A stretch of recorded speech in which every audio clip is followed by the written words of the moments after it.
Regulatory Affairs. And Molly and Terry asked me to come and talk about some of the legal issues that come up in the operating room, consents, documentation, another one, why we switched to D&V instead of Joint Commission, those kinds of things. So starting with consents, there were a couple of questions that they asked me to address specifically. The first is sort of explaining whether or not the consent is a legal document. And it is a document with legal implications, obviously. Informed consent in Missouri is required by standards of care. So a physician who's performing a procedure, the standard of care is that they inform the patient of risks, benefits, alternatives, and get the patient's consent for treatment. That's a conversation. The document itself is actually required by Center for Medicare and Medicaid Services. So that's a federal law that requires us to have that signed document in order to be paid essentially for the procedure. So it's not a contract. You can have a perfectly executed informed consent form and still argue about whether there was informed consent in a court of law. But I will tell you that the informed consent documents, every time we have a survey, those are looked at incredibly closely. They're looked at to see if they're executed properly. We are constantly tweaking the language on those consents to try to meet the conditions of participation from Center for Medicare and Medicaid Services. So, short answer, I would say yes, it's a legal document. It has implications for payment. It's also then used in legal cases to defend informed consent decisions and discussions. Sometimes I think physicians have the informed consent signed in clinic, for example, and you get to the day of surgery and they maybe add something here and there, adding, you know, a second procedure or a minor piece of a procedure that they're going to perform. If you're adding things after the document's been signed or executed by the patient, makes sense to initial and date any changes that you make. Okay. CMS conditions of participation don't really speak to that specifically, but that's just good practice for any kind of document that has people signing and dating those documents. Questions on that? The initials Yes. of the person making the change, and then does the patient have to reinitial and date and sign? Best practice would be both. Okay. So if I'm the physician and you're the patient and we make a change and we talk about it, we should both initial and have the date there that we've made that change and agree to it. That's best practice. Second issue, I'll tell you there's an update coming to the consent policy and the consent form. So currently the surgical consent form has that little box in the middle for blood transfusion.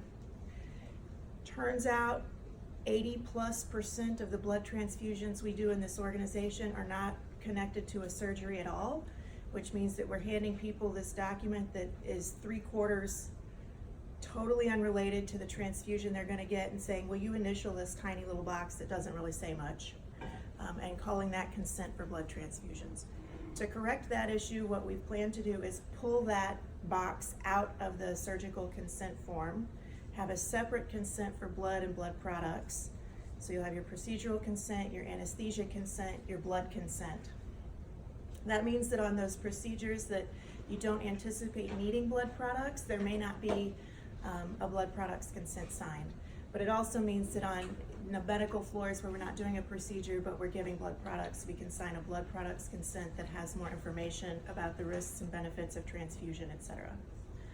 That's coming very soon. We're working on the updates to those 3 documents. We want to roll those all out at the same time. And then it will come with a couple policy tweaks that talk about the consent process there. Yes. Okay, so what if, like there's, what we consider a minor procedure and things end up going bad and we need to end up transfusing blood? What do we Right. do then?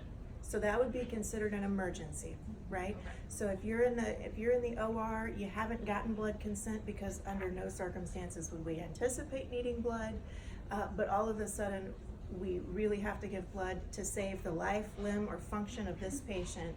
That's considered an emergency, and so the surgeon could make the decision that there's an implied consent to those products. If the surgeon knows that there's not, the patient's not a Jehovah's Witness or has some other objection.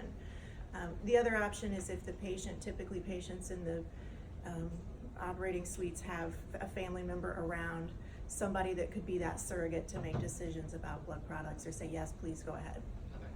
Yes. In that space that you're taking the blood transfusion out, is that gonna mean there's gonna be more room for the actual procedure? There's, So it doesn't go down on the margin? Yeah, and around.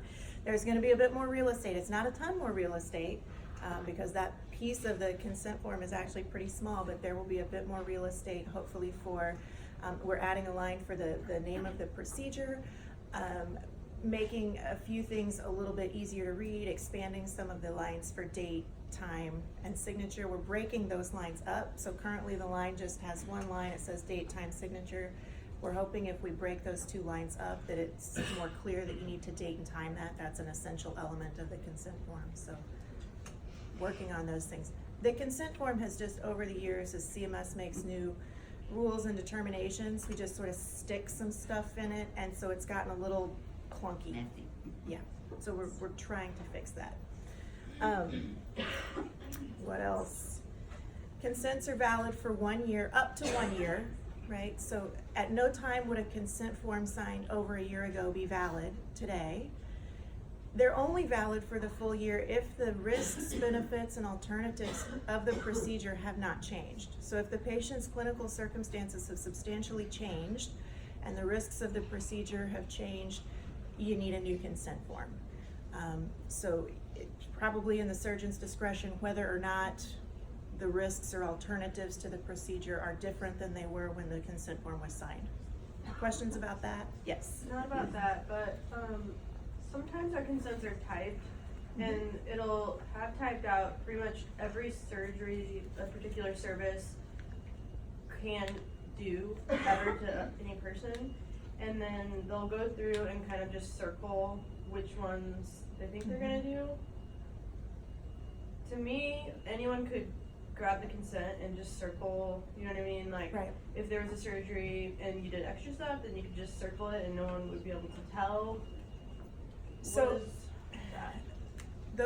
so pre-filled forms where, if I do, as a surgeon, 6 procedures routinely, and so I'm gonna pre-fill forms on those 6 procedures, there's a different form for each procedure.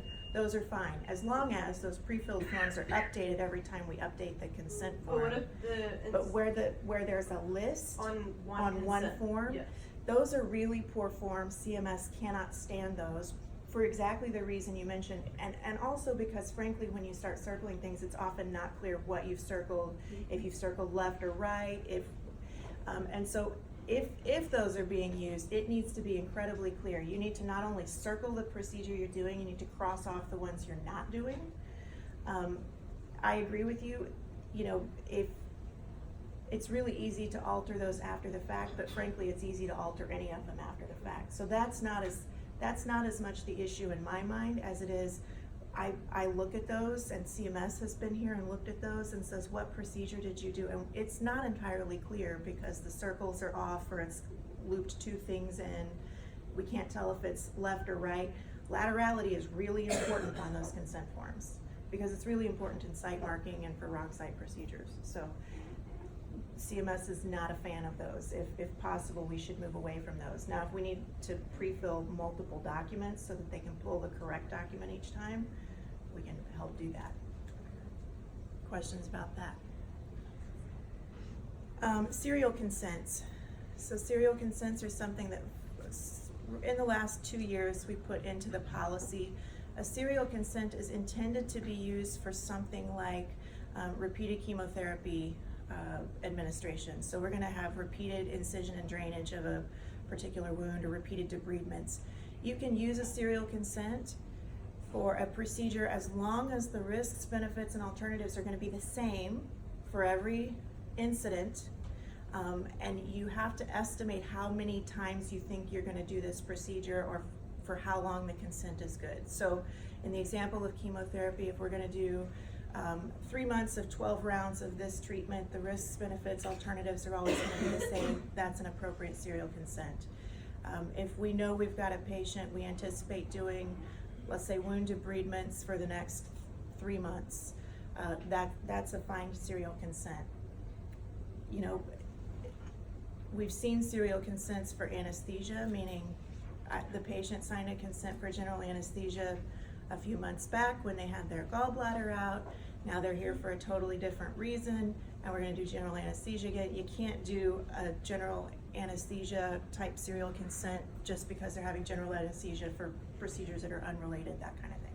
So serial consents are really, there's a narrow use for those, and it has to be the same procedure, same risks, same benefits, same alternatives. If anything changes, you get a new consent form, which is sort of the general rule for all consents. Involuntary patients, patients who are here, for example, on a 96-hour hold, can they sign their own consents? Maybe. The question comes down to whether or not, first of all, the patient has a legal guardian. Anybody with a legal guardian cannot sign their own consent. If they have a legal guardian appointed by the court, the guardian makes their healthcare decisions, okay? That's sometimes difficult. You think about like Britney Spears, who functions in the world just fine. She's got a legal guardian, right? So it's not always clear, but any patient with a guardian cannot sign their own consent. You gotta get consent from the guardian. On other involuntary patients, a lot of our involuntary patients who are here on like a 96-hour hold do not have a guardian. The question for those patients is, do they have capacity? Can they make decisions that are consistent with their underlying values and belief system? Many of those patients, while they may be actively suicidal, and that's why they're here on a 96-hour hold, they can still make their own treatment decisions, okay? If you are wondering who can sign the consent, the question comes down to, does the patient have a guardian? If not, does the patient have capacity? And capacity is a determination for the physician.